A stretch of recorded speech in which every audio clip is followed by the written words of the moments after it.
আপনার শিশু কি কথা বলছে না, বা আগে কথা বলতে এখন কমিয়ে দিয়েছে?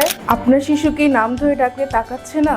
আপনার বাচ্চা কি অনেক অস্থির, এক সময় বেশিক্ষণ ধরে বসছে না বা এদিক ওদিক ছোটাছুটি করছে? আপনার শিশু কি একাডেমিক স্কিলে পিছিয়ে আছে, যেমন পড়তে না পারা, লিখতে না পারা বা প্রবলেম সলভ করতে না পারা?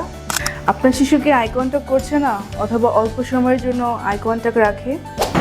আপনার শিশুর কি সেন্সরিগত সমস্যা আছে, যেমন সাউন্ড, লাইট, টেস্ট, টেক্সচার ইত্যাদির প্রতি অধিক বা কম অনুভূতিশীল?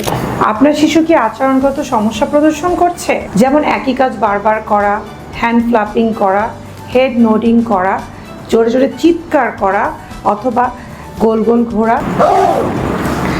আপনার শিশু কি প্রতিদিনের কাজ করতে সমস্যা হচ্ছে, যেমন কাপড় পরা, খাওয়া দাওয়া করা, গোসল করা, টয়লেটিং করা ইত্যাদি?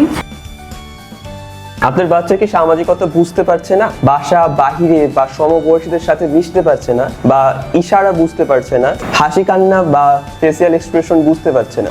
এর যে কোনো একটি সমস্যা দেখা দিলে দেরি না করে আজই যোগাযোগ করুন ক্লিনিকের special school and therapy centre.